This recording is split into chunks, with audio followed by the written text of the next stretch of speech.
Anda kembali di iNews Prime bersama saya Anesya Dasuki. Pemirsa, Saiful Mujani Research and Consulting gelar survei di Jawa Timur. Hasilnya Ganjar Pranowo jika dipasangkan dengan Mahfud MD ataupun Ridwan Kamil tetap mengungguli pasangan lain.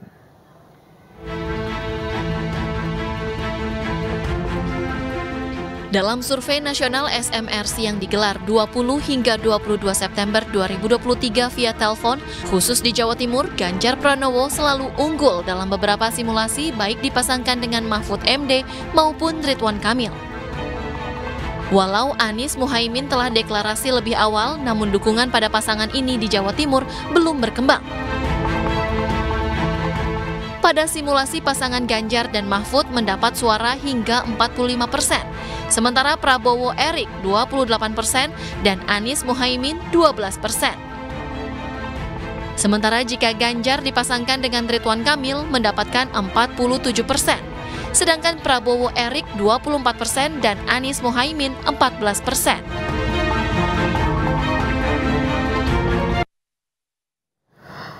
Apa saja yang jadi faktor menjadi kunci hingga popularitas Ganjar lebih unggul dibandingin Prabowo dan Anies? Kita akan membahasnya bersama Wakil Ketua Tim Pemenangan Nasional Ganjar Presiden TGB Muhammad Zainul Majdi dan peneliti SMRC Saidiman Ahmad. Selamat malam Bapak-Bapak. Selamat malam. Assalamualaikum. Baik, Waalaikumsalam warahmatullahi wabarakatuh. Selamat malam Mas Saidiman. Selamat malam Tuan Guru. Pemirsa ya. Baik, saya ke Pak Saidiman terlebih dahulu. Pak Saidiman, sebenarnya apa yang mendasari hasil survei ini? Memang seperti apa perilaku warga di Jawa Timur yang akhirnya mengunggulkan Ganjar Pranowo baik dipasangkan dengan Mahfud maupun dengan RK? Iya, kami memang baru saja melakukan survei. Tepatnya kita melakukan survei melalui telepon pada tanggal 20 sampai 22 September 2023. Jadi kita lakukan survei ini, tujuan utamanya adalah kira-kira ingin kembali mengecek bagaimana perubahan atau apakah ada kejutan pasca deklarasi Anies Muhaimin Iskandar pada 2 September 2023 lalu. Dan sebelumnya kan SMRC juga melakukan survei dan rilis survei nasional, dan kami ketemukan ketika itu beberapa hari setelah deklarasi belum ada perkembangan yang berarti, tidak ada kejutan atau perubahan yang positif pada dukungan Anies Baswedan pasca deklarasi ketika itu secara nasional. Lalu sekarang kita coba mengerucutkan pada Jawa Timur. Kenapa Jawa Timur? Karena kita tahu bahwa Muhaimin Iskandar adalah Ketua Umum Partai Kebangkitan Bangsa yang basisnya utamanya di Jawa Timur. Karena PKB adalah partai yang berbasis pada masa Nahdliyin atau Nahdlatul Ulama. Kita coba periksa di Jawa Timur. Kalau di Jawa Timur terjadi perubahan, mungkin kita bisa membayangkan di luar Jawa Timur kemungkinan juga ada perubahan pasca deklarasi itu. Sebaliknya, kalau tidak ada perubahan yang positif pada pasangan ini di Jawa Timur, jadi kita agak susah membayangkan di luar akan ada efeknya.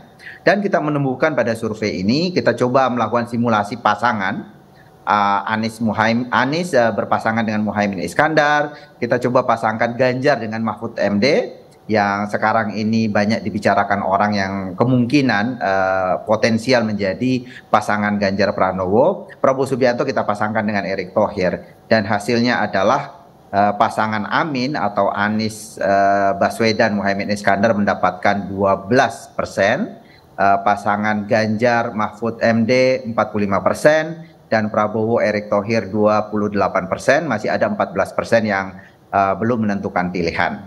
Ini kita juga simulasikan dengan kemungkinan nama lain yang berpasangan dengan Ganjar, misalnya Erick Thohir yang berasal dari luar Jawa Timur. Itu juga angkanya mirip, tidak ada perbedaan yang signifikan. Di sini Ganjar berpasangan dengan Ridwan Kamil mendapatkan 47%, Prabowo Erick Thohir 24%, Anies Baswedan Muhaimin Iskandar 14%. Jadi kita menemukan bahwa dipasangkan dengan siapapun, dipasangkan dengan Mahfud maupun bukan dengan Mahfud, tokoh-tokoh lain, kita menemukan angkanya relatif sama, di mana Ganjar Pranowo relatif lebih dominan di Jawa Timur saat ini dibandingkan dengan dua kompetitor yang lain, termasuk pasangan Amin dan Muhaimin Iskandar. Anies Baswedan Muhaimin Iskandar Baik, maksud saya. baik. Saya ke Tuan Guru. Tuan Guru, kami mendapat kabar bahwa nama bakal cawapres dari Pak Ganjar ini sudah mengerucut menjadi 2. Kira-kira kapan akan diumumkan? Ya, Assalamualaikum warahmatullahi wabarakatuh. Waalaikumsalam warahmatullahi wabarakatuh. Sebelum menjawab Mbak Anissa, saya ingin menyampaikan, Mas Saidiman, terima kasih. Laporan survei itu juga mengkonfirmasi sebenarnya ya, survei internal yang dilakukan di tim pemenangan nasional Ganjar Presiden, yang sebenarnya hasilnya relatif tidak jauh berbeda dari apa yang dipotret oleh SMRC.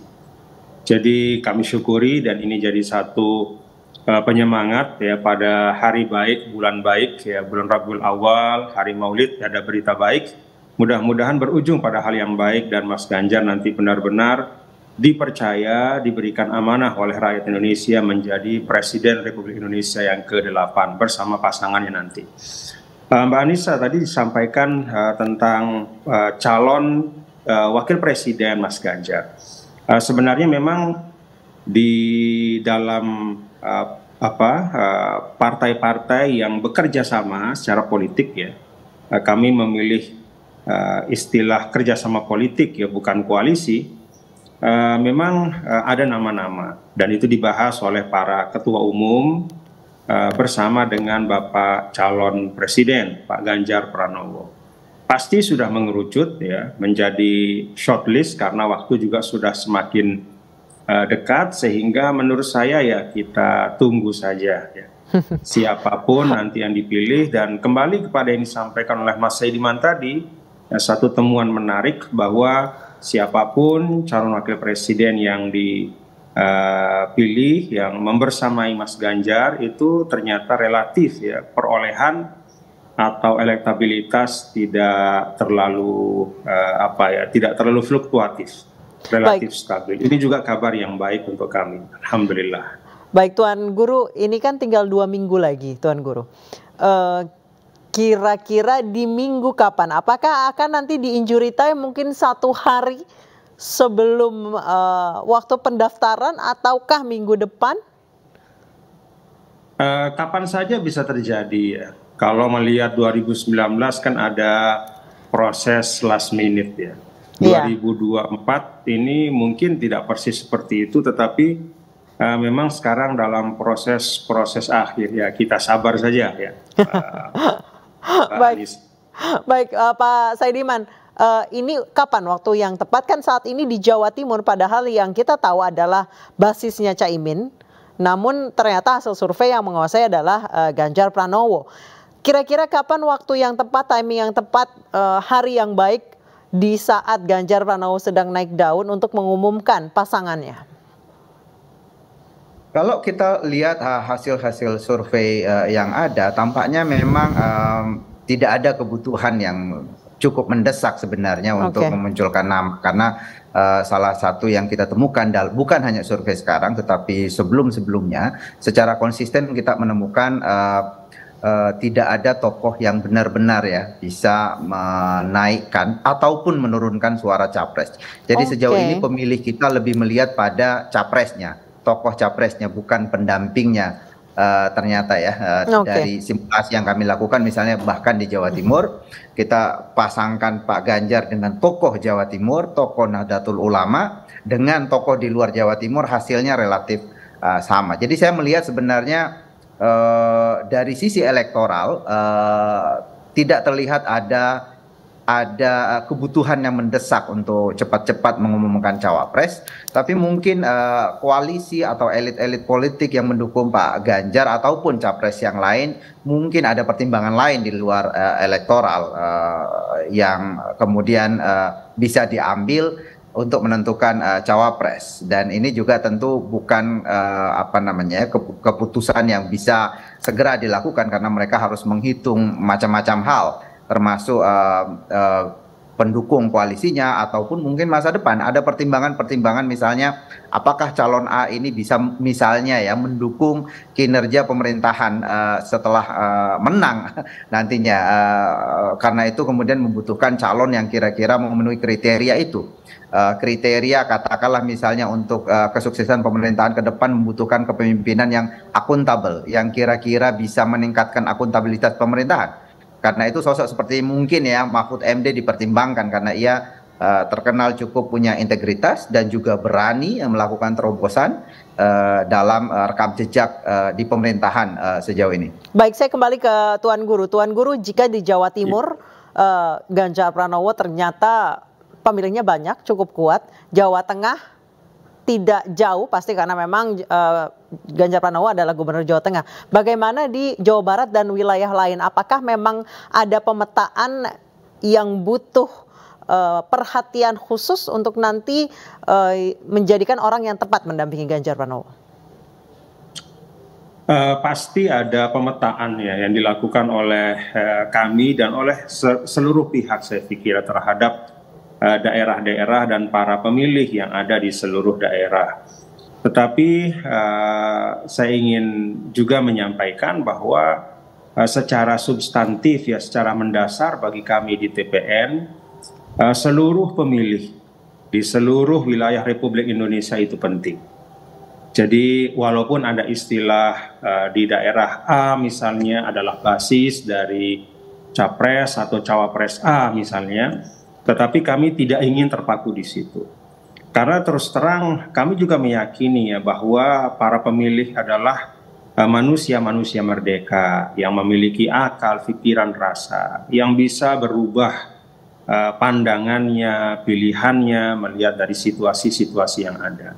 Karena itu bagi kami di TPN seluruh wilayah Republik Indonesia ini penting untuk dijangkau.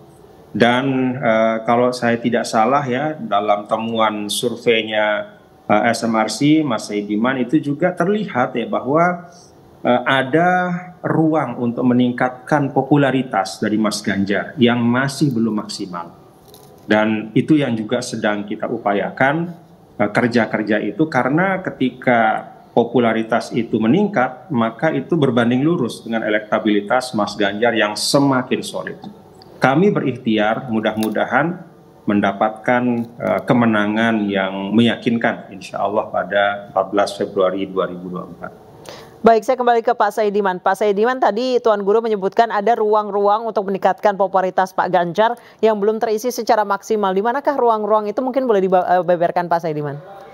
Iya, betul sekali. Salah satu yang penting dari Mas Ganjar ini adalah kedikenalan atau yang tadi disebut sebagai popularitas itu belum maksimal. Masih ada sekitar 15% publik Indonesia yang belum mengetahui Pak Ganjar. Kalau kita bandingkan misalnya dengan kompetitor terdekatnya sekarang, Prabowo Subianto, itu sudah 100% publik Indonesia mengetahui Pak Prabowo Subianto. Ini wajar karena Pak Prabowo sudah beberapa kali ikut di dalam kontestasi pemilihan presiden maupun wakil presiden. Sementara Ganjar masih punya ruang untuk itu, untuk kemudian lebih dikenal. Masih ada sekitar 15%. Karena itu biasanya untuk meningkatkan kedikenalan itu jauh lebih mudah dibanding meningkatkan dari yang sudah tahu kemudian tidak memilih, kemudian memilih, itu jauh lebih sulit dalam posisi semacam itu. Tapi kalau orang tidak memilih hanya karena dia belum tahu, ini jauh lebih mudah dibanding orang tidak memilih karena sudah tahu.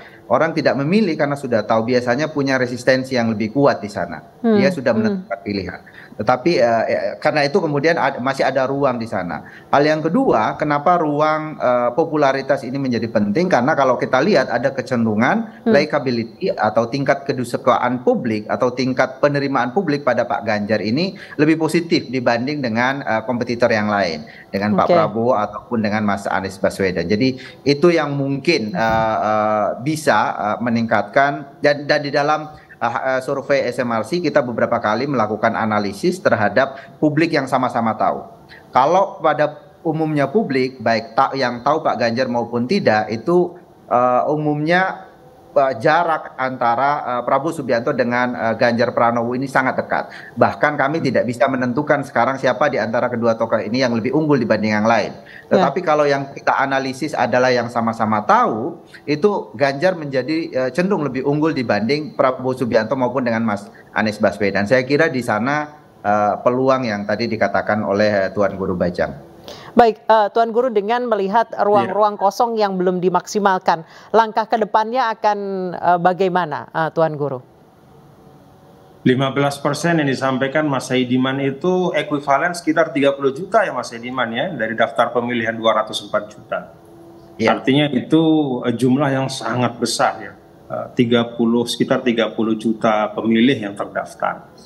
Nah karena itu memang dalam salah satu pembicaraan yang sering dilakukan adalah bagaimana mengintegrasikan seluruh komponen relawan yang sekarang sudah sekitar 500 komponen relawan ya, seluruh Indonesia dengan partai-partai yang mengusung Mas Ganjar. Jadi kami sekarang sedang mengintegrasikan kerja antara relawan dengan partai politik ya, sehingga nanti ruang-ruang yang tadi Mas Saidiman sampaikan sekitar 15% yang belum mengenal Mas Ganjar dalam rentang waktu yang tidak lama, mudah-mudahan dalam 1 bulan ke depan itu sudah bisa tercover dengan baik. Sehingga insya Allah elektabilitas akan semakin solid, semakin kokoh dan berhasil insya Allah. Baik, saya kembali ke Pak Saidiman. Pak Saidiman, ini membahas soal 2 minggu lagi pendaftaran. Ada satu pasangan yang sudah mendeklarasikan pasangannya, namun ternyata tidak mendongkrak elektabilitasnya pun di wilayah yang menjadi kekuasaannya. Itu apa yang menjadi penyebabnya? Apakah tadi seperti Pak Saidiman bilang ada memang pandangan-pandangan negatif tertentu? Saya kira ada beberapa hal yang mungkin bisa kita identifikasi di sini, atau 3 hal lah yang kita bisa identifikasi. Kenapa kemudian efek deklarasi Anies Baswedan Muhaimin Iskandar ini belum positif lah secara umum kepada pasangan ini. Yang pertama adalah kita perlu mengetahui bahwa pasca deklarasi Anies Muhaimin ini ada eksodus atau ada perpindahan suara dari Anies Baswedan ketika deklarasi itu, yaitu masa dari Partai Demokrat secara umum, karena ada reaksi yang sangat keras dari elit Demokrat menanggapi deklarasi itu. Bahkan malam itu juga terjadi pencopotan. Sementara pada saat yang sama masa PKB belum masuk secara maksimal, atau setidaknya belum masuklah ke dalam pasangan ini seperti yang kita temukan. Alasan yang kedua adalah bahwa secara umum seperti yang tadi saya katakan di awal, bahwa pemilih kita ini lebih melihat pada sosok capres sebetulnya, bukan pada cawapres. Jadi itu yang menjelaskan, bahkan ketika Muhaimin Iskandar sudah dicalonkan sebagai cawapres, itu juga tidak terlalu mengubah, karena yang dipandang lebih utama oleh pemilih kita adalah capres, dan sampai sekarang konsisten. Yang ketiga adalah kita mungkin juga harus menyadari bahwa Jawa Timur ini adalah basis sebetulnya Pak Ganjar, bahkan sebelum Pak Ganjar, yaitu Pak Joko Widodo. Kalau kita lihat 2 kali pemilihan presiden sebelumnya, Joko Widodo selalu unggul di Jawa Timur, dan Ganjar Pranowo itu dipersepsi sebagai bagian politik atau kelompok politik Pak Joko Widodo, dipersepsi sebagai pelanjut pemerintahan Pak Joko Widodo, dan pemerintahan ini dianggap sangat berhasil oleh publik kita, dan Ganjar menjadi pelanjutnya. Itu yang kami temukan di dalam survei. Karena itu kemudian aspirasi politik yang secara tradisional masyarakat Jawa Timur ke Joko Widodo itu kemudian berlanjut ke Ganjar Pranowo. Alasan lain mungkin juga NU secara keseluruhan. Kalau kita lihat bahwa Ganjar juga lebih banyak dipilih oleh warga NU secara umum, dan NU adalah mayoritas ya di Jawa Timur sejauh ini. Baik, Tuan Guru, terakhir untuk memanfaatkan ceruk-ceruk pemilih yang masih yang masih ngambang saat ini, karena memang ada shifting pendukungan dari partai politik, apa yang akan dilakukan? Terjun langsung ke basis-basis pemilih, dan itu yang dilakukan oleh relawan dengan sekitar 500-an organ yang ada. Mereka bergerak secara organik, dan pada saat yang sama juga partai-partai politik yang bekerja sama, 4 partai itu juga sudah bergerak ya, dengan calegnya, dengan strukturnya, untuk mengenalkan ya, Mas Ganjar Pranowo sebagai calon presiden. Dan memang kami melihat ya dalam beberapa dialog dengan masyarakat ya memang cukup banyak masyarakat yang belum tahu tentang Mas Ganjar, terutama track record atau rekam jejak kepemimpinan di Jawa Tengah. Nah, karena itu yang kami terus sampaikan. Jadi dua hal, track record beliau ketika hadir di ruang publik sebagai pemimpin di Jawa Tengah, lalu gagasan-gagasan beliau ke depan. Ada keberlanjutan, tetapi juga ada akselerasi. Baik, terima kasih Tuan Guru Bajang dan juga Pak Saidiman telah bergabung dan berbagi bersama kami di iNews Prime. Selamat malam, sehat selalu Bapak-Bapak. Terima kasih Mbak Anissa, Mas Saidiman, Assalamualaikum. Waalaikumsalam warahmatullahi wabarakatuh. Pemirsa, teka-teki tentang sosok pendamping Ganjar Pranowo di Pilpres 2024 masih penuh spekulasi. Meskipun tanggal pendaftaran Capres tersisa tidak sampai 3 minggu lagi. Sementara tim pemenangan nasional Ganjar Pranowo menepis isu peleburan dua poros yang bergulir di ruang-ruang publik.